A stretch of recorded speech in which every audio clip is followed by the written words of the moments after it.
pay prior to interment. So, kailangan po natin bayaran yung remaining balance bago po ilibing yung gumamit ng plan. No? So, for example po, if a senior citizen dies, sabihin natin after 10 years, nag-avail siya ng plan na yun, after 10 years, after 20 years, kung magkano po yung service na yan, yung pa rin po ipapagamit natin. Kung ano po, kung ipinangako natin serbisyo, yung pa rin po ipapagamit natin dyan. Kahit sabihin natin, pagdating ng araw, yung plan na yan, in-avail mo ng 50,000, pagdating ng araw, 150,000 na po yan, yung pa rin po ipapagamit natin na serbisyo doon sa ating plan holder. No? So, next po, ayan, denial of insurance claims. No? Family pays in the full balance, mabayaran natin yung balanse kapag the plan holder dies of pre-existing causes within the first year contestability period. Kapag hindi lumagpas ng 1 year contestability period at namatay ang plan holder, babayaran po natin ang plan balance. No? 6 years old or non-insurable persons, plan holder dies anytime beyond the first 30 days. Pag non-insurable na po, babayaran natin yung balancing and wala po siyang insurance claims.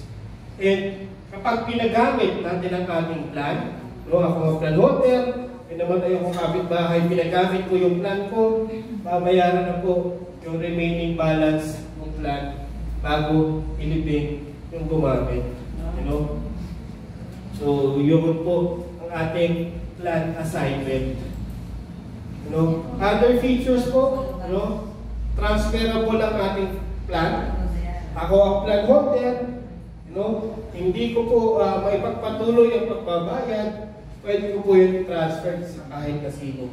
No? Kapag transfer ko po yung, for example, kay Grace, no, siya na po magpapatuloy ng pagbabayad ng plan. No? Then, kung may benefits man yan, may insurance man yan, siya na rin po ang magpapatuloy ng insurance coverage niya. You know? Then, ang plan po, ang assignment naman is from living to deceased. No? Sa buhay, sa patay, dito po, buhay sa buhay. No? Kapag pinagamit po yan, assignment po ang tawag dyan to any deceased person, no? Wala po itong insurance claims. At the same time, pay the balance po tayo kung meron siyang plan balance. No? Unrendered service, ito naman po, may mga cases tayo ganito. You know? Unutilized plans for deceased plan holders may be transferred to the beneficiaries. No? For example, ako po ay may St. Peter Life Plan.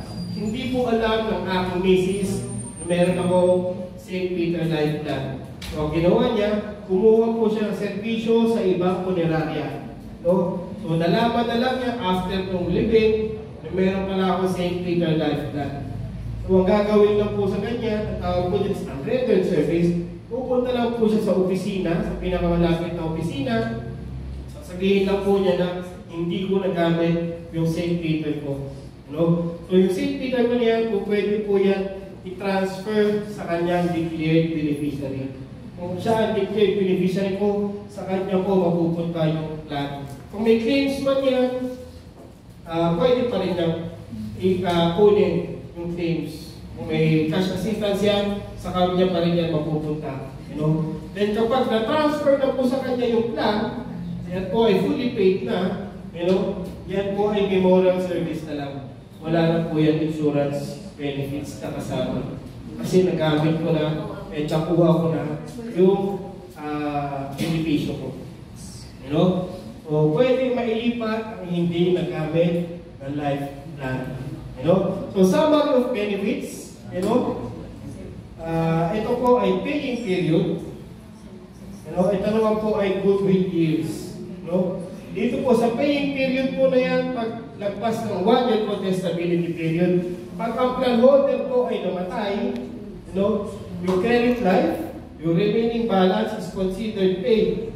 Pangalawa po, yung cash assistance, may matatanggap po ang kanyang declared beneficiary kung magkano po ang ating contract price.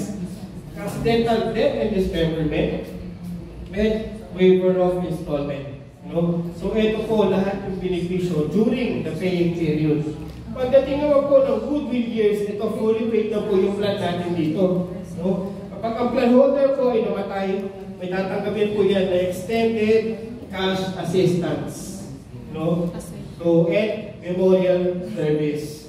So, kapag umabot na po ng 10 years, since ang coverage po ng ating cash assistance is for 10 years lang, pag dito po namatay ang plan holder, memorial service na lang po ang tatanggapin dyan. No? So, ang tanong, saan mas masarap pumatay? Dito o dito? Pero siyempre, mas maganda rito. No? Kahit na may cash assistance yan, mas pipiliin ko dito pa rin. No? So, next po, caskets. Sige mo. Parang may natatandaan ng merong St. John na pero wala akong nakita ngayon dyan. Kaya nga, what happens to, what will happen to the St. John na Plan holders. holder ng St. John? Kung St. John po na yun, ma'am, yan po yung may mga malibak dati. So, kapag yung St. John po na yan, wala na po, hindi na po natin binibenta ngayon. Pero ang katumbas po niyan, ito ma'am, yung St. Anne natin. So, ito na po yung katumbas ng St. Anne.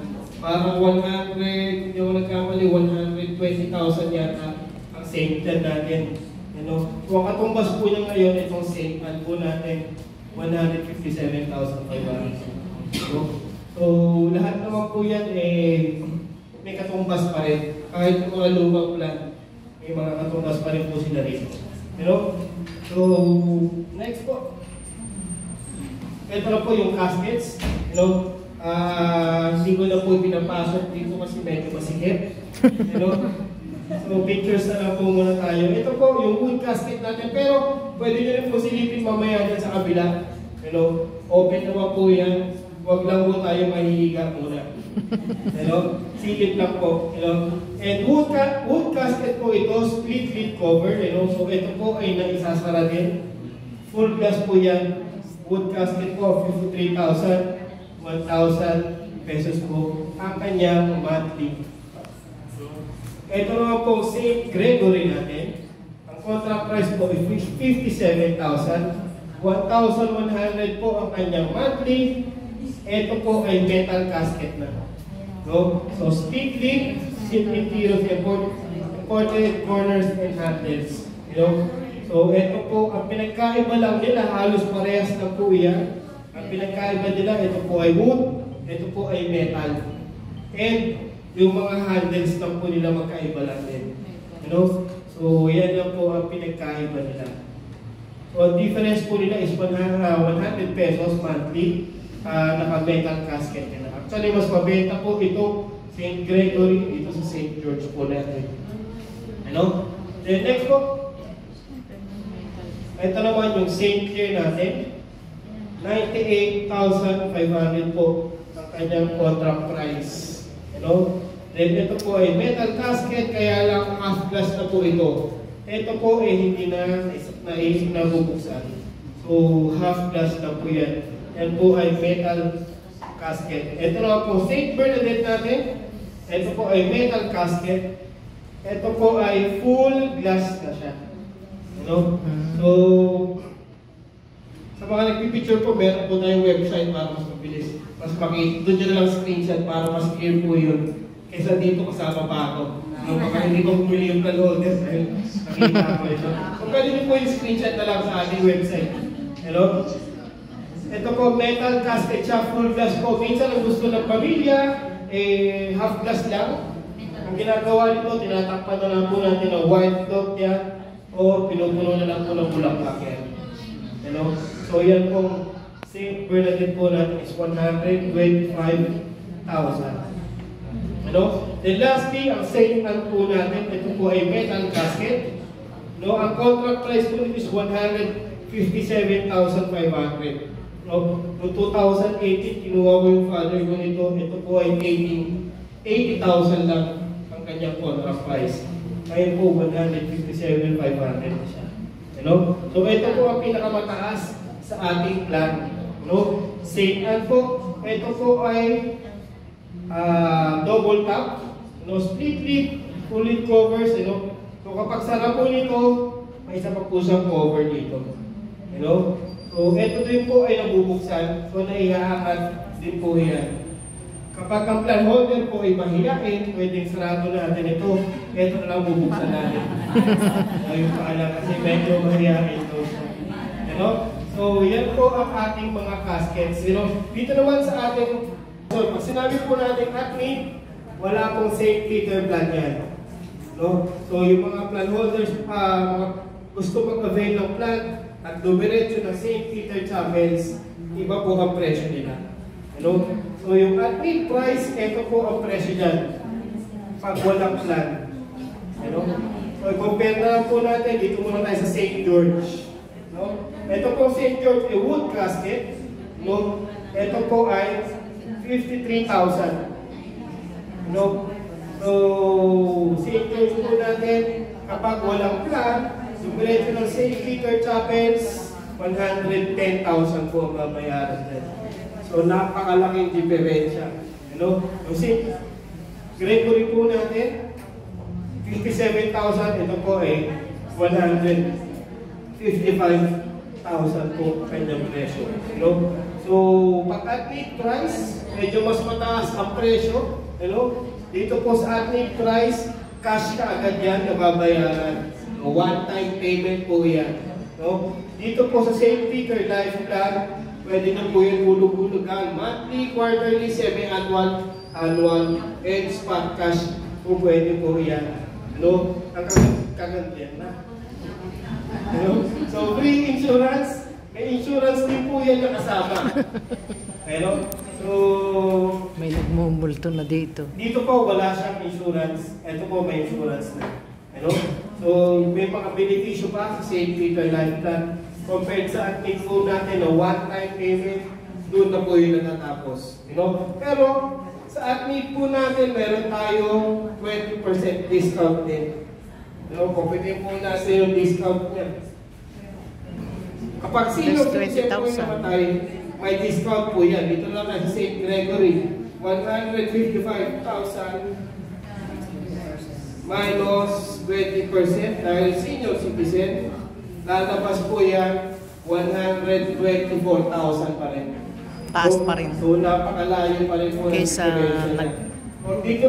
merong nag-avail ng plan. Sa 110,000 minus 20%, 88,000. So, medyo malayo pa rin po. Malayo. Kaya mag-avail na lang kayo.